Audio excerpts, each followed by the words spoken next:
Yeah, and Henry, I want to talk about this, the other side of the equation too, because, you know, Peter Dutton and the coalition, they get blamed and they say, oh, you know, you're blaming migrants for all of the troubles and everything like that.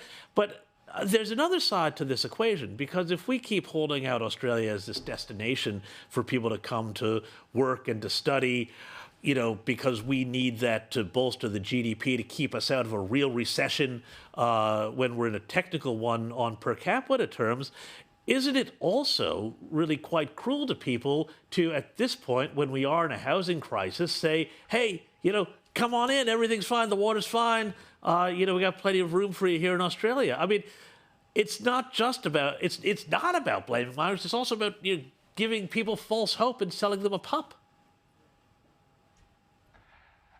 You're absolutely right, James. It's about fairness. It's about trying to grow Australia in a sustainable way. You mentioned that we've had a migrant a minute this year. We're certainly not building a house a minute, I can tell you that. Certainly not in my neck of the woods. We are having, in fact, record low levels of home construction in this country, and particularly in corners of this country where we actually need a lot of home development and home growth. And if we can't, as a country, house these people, if we can't deliver the infrastructure that they need in order to get the jobs that they need and be able to move around the cities that they're moving to, you know, why it just makes no sense that we're allowing migration to get out of hand at this level. And it's not about the migrants. We are a migrant country. We do want their contribution, but we've got to do it in a way that's responsible and that's fair to our existing residents. Well, exactly right. Now, I want to move on here to somebody who I know that everybody out there watching this program absolutely loves when this guy's name gets mentioned. Matt Kean, he's the new climate czar or climate commissioner or whatever his, and he may have left the New South Wales Liberal government, but he sounded every bit the politician at his first public speech as the next Climate Authority chair yesterday, calling on the clean energy industry to, quote, put your mouth where your money is. The facts, the benefits, and the positive outcomes of renewable energy are roaring outside.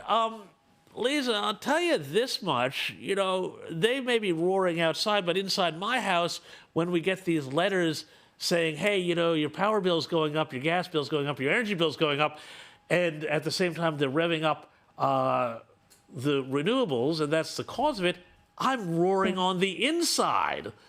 What do we make of Matt Kean telling us this here? Well, I think you hit the nail on the head, James. He may have sounded like a politician because, let's see, he doesn't actually finish his job as a politician until August, does he? So that would mean that he is still on the payroll.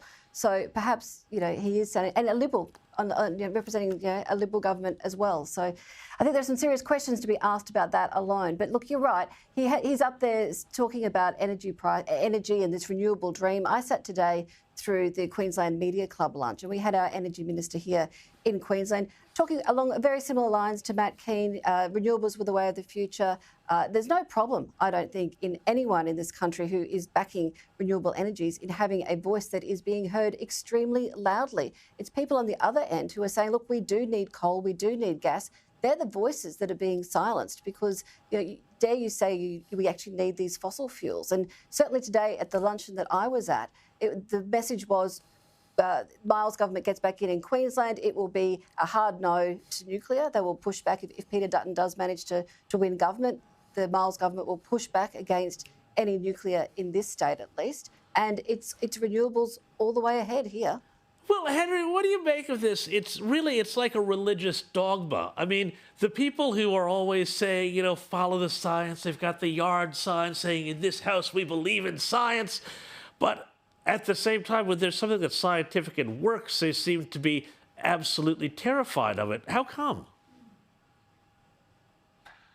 It's a very good question. It's probably the great question of our age. I'm confused by Matt Kean's view that that if we, you know, he says we're not hearing enough from the clean energy industry. I think that's all we've heard for the last 10 years, and it's all our kids are being taught in their schools, and it's all really we hear throughout the mainstream media. I just can't really understand his argument here.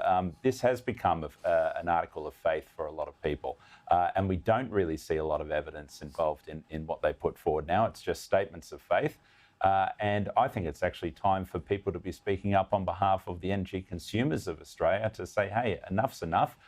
Let's pursue a realistic energy policy here, which has a good mix of different uses, stuff that's reliable and stuff that's affordable. Liz, let me ask you about this. I want to pick up on that point that Henry just made there. It's about sort of, it seems to be like where we are now with this debate. It's about being seen to be doing something rather than actually doing something. And is it sort of that renewables just have a virtuous tinge about them, and that's why the politicians love it? Well, it's interesting you raise that. So I was talking to somebody ahead of an event last week, and one of the questions that they were expecting to hear was, for all of the people that work across the resource sector, basically, is there some sort of sense of shame, or do they not want to admit that they're working in the resource sector, which right now is keeping the lights on in this studio, in the homes where they're watching us as well. And the point was made that 1 in 4 jobs in Queensland comes from or relies on the resource sector alone. They need to go out there and proudly say that we are working in the resource sector, and let's look at the tables at all of these functions that the politicians and the various stakeholder groups all sit around, and explain to them the bottle that your wine is sitting in relies on the resource sector. The food that you're eating relies on the resource sector. Without gas, you haven't got fertiliser, you don't have a food bowl. The lights that are on, the car that you came in, the plane that you flew in, I think that bring it back to the basics and explain to people why it's so critical. I think that's what's missing in this. And perhaps Henry, that's the voice that needs to be out there. And just very quickly, because only a second, your constituents, what are they saying? Are people saying that they want more renewables or that they want reliability?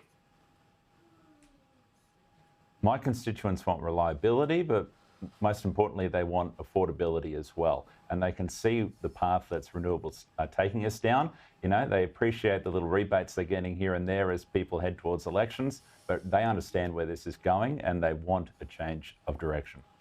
Fair enough. Very well said. Queensland LNP MP Henry Pike, Lisa Goddard, thank you so much for joining me here tonight on Paul Murray Live.